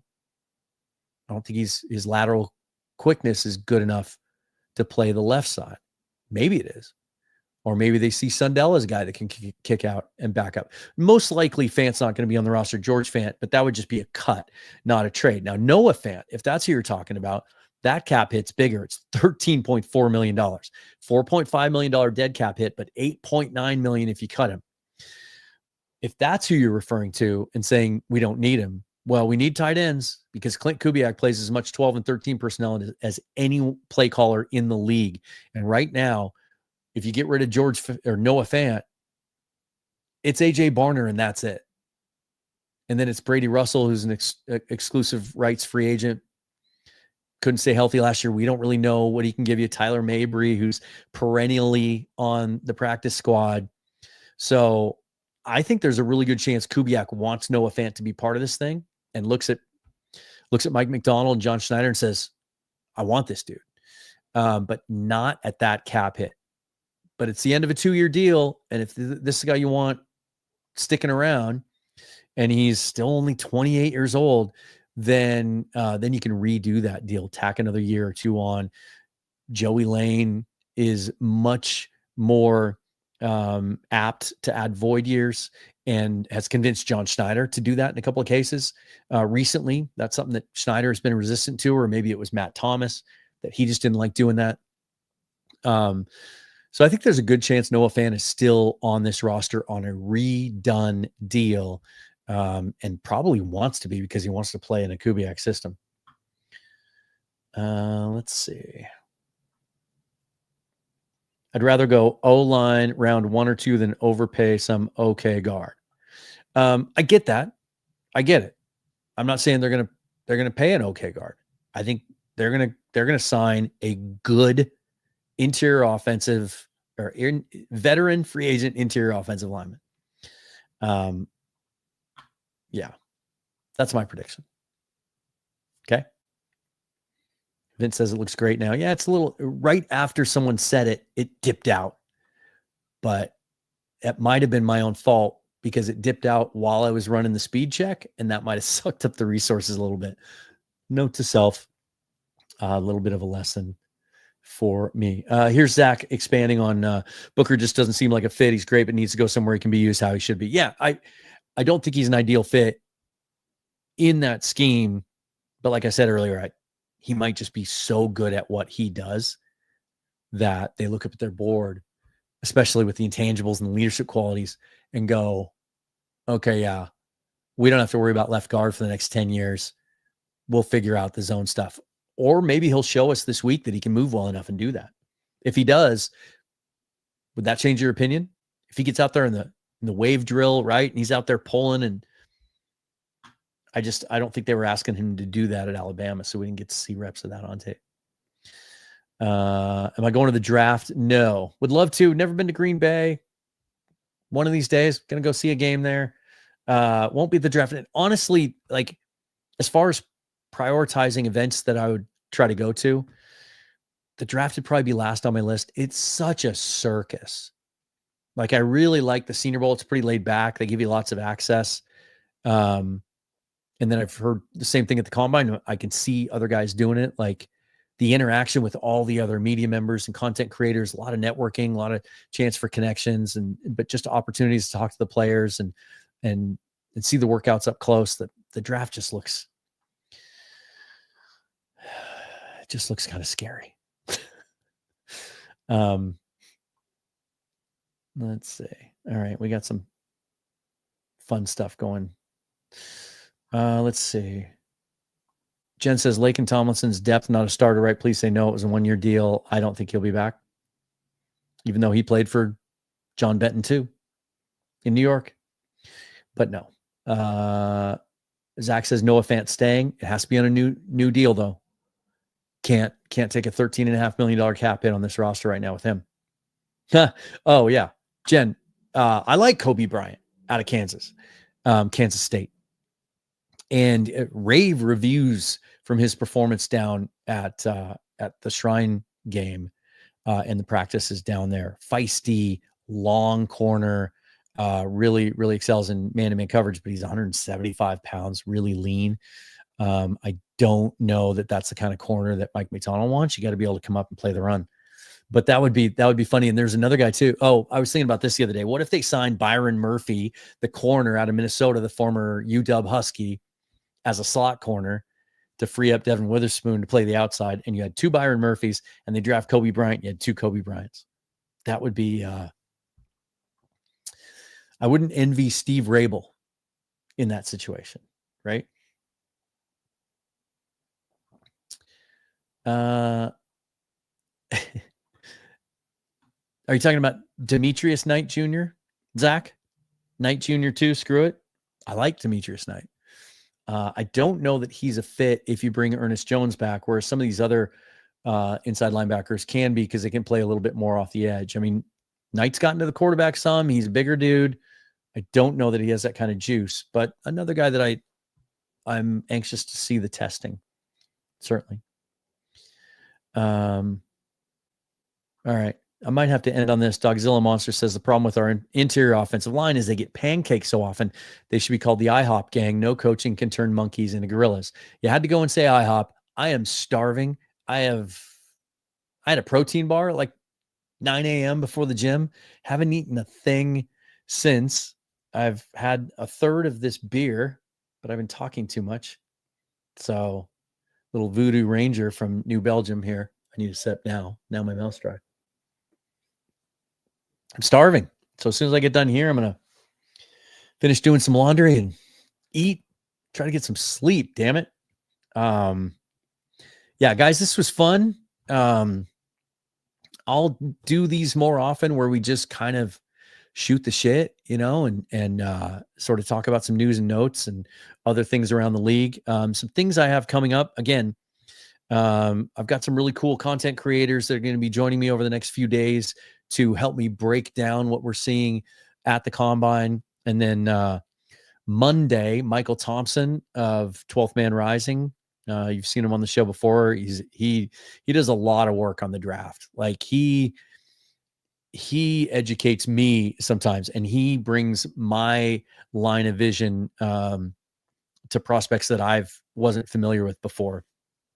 He sees guys 2 years out sometimes that he'll tell me about, and then they end up being pretty good players. He's going to join me Monday to do a full recap, but I'm really excited about Friday. As I mentioned at the top of the show, if you didn't hear this, Bill Alfstad from the Seahawks Playbook podcast, co-host with Keith Myers. He lives down here, and we're going to get together and watch that's the DBs and the tight ends work out together. And then we're going to set up the camera and sit in a 2-shot and just and go over what we saw. And so that'll be a really cool conversation to have with him. And then trust me, I've got some really, really awesome guests, some who have never been on the show before, lined up over the next couple of weeks. And then all the usual suspects that I've been in touch with recently. It was kind of hard to schedule a lot of this stuff during the move and getting resettled and everything, but time to catch up with Rob Staten again. We'll get caught up with Corbin Smith again before we head into free agency, get Griffin Sturgeon back on the show. Dana O'Gorman's going to be joining me next week. She's at the combine right now with that Hawk Talk gang, and also with Our Turf, who she does work for, my former Field Goals podcast host. So she's going to come on. I haven't talked to her in a while and give her thoughts about what she's seeing down there as well. So lots of really good stuff coming up over the next couple of weeks. We need Chef Abe back to serve up pancakes. Man, I love me some pancakes. Who is it? Nate Bargatze has a bit in his last stand-up special. No, it's 2 stand-up specials ago, where he talks about how much he loves pancakes, and who doesn't, right? I'm a big breakfast guy. Like, I used to cook breakfast when I was younger professionally, and I was really good at it. Still am. I just do it for free here at home for my lady. But I'm a pancake guy. So every time I try out a new breakfast place, I'll order whatever I'm going to order, right? And an omelet or eggs Benedict or chicken fried steak. That's usually my go-to. But I always have to order a pancake too to test them out. And I'm very, very particular about my pancakes. And I'm telling you, I would say 80% of breakfast places fumble the pancake. They screw the pancake up. It's so simple. We're getting off onto a food tangent here. If you stir the batter too much and work it too much, you build up too much gluten and they become rubbery, and then the syrup doesn't soak into the pancake. And that's a key. When you pour that syrup on the thing, it's got to soak in. Anyway, Nate Bargatze talks about how I'll try to deliver it as well as he can, but he goes, I love pancakes so much, but they make me so tired. So I kind of wish I had some pancakes right now, because that would be a nice little thing to eat and then drift off into, maybe I'll DoorDash some IHOP now. Thanks, Dogzilla Monster. Really appreciate it. Trying to eat healthier down here and get back in shape. Not helping, man. Stone fried pancakes. Never heard of that. Interesting. I've had cornmeal pancakes before. Is that what you're talking about? I was disappointed this morning. Driving back home, my girlfriend and I stopped and just at a QT down the road, and they had, those, they had where the hot dogs are, like imagine 7-Eleven, but on steroids at this place. It was like massive, and they roll, right. And so it had like the buffalo chicken rollers and corn dogs and steak taquitos and hot dogs. And they had these blueberry pancake wrapped sausage links, kind of like a pig in a blanket, but a little sweet, savory. And I was so excited to try it, but the pancake was so overcooked and dry and crispy, and it ruined the whole thing. So maybe I am about to eat some breakfast, you guys. All right, let's do this. At Seahawks Forever on Twitter and Blue Sky. Check around the same time tomorrow, and I'll recap the first day at the Combine. Let me put that back up again just to remind you guys of the schedule. So tomorrow's defensive linemen and linebackers at noon Pacific time. Friday, the DBs and tight ends at noon Pacific time. That's the one that Bill and I will be recapping. Saturday, quarterbacks, wide receivers, running backs at 10 a.m. Pacific time, and then offensive linemen take the stage and have all of the attention on them on Sunday. That will be an awesome day, certainly. I think that's it. I was just trying to think of something else I've got lined up Combine-wise for the next couple of days. But try to do lives if the Wi-Fi allows it. I think that format works best to react to this stuff and just kind of give you my thoughts, because then I can get your thoughts and engagement and your takes too on what you saw. Then just continue to get more familiar with this draft, this group, right? Shout out to BetUS for sponsoring the program. Thanks to all of you for watching and participating. And forever and always, go Hawks. Until tomorrow, we'll see you guys. Enjoy the Combine. Day one.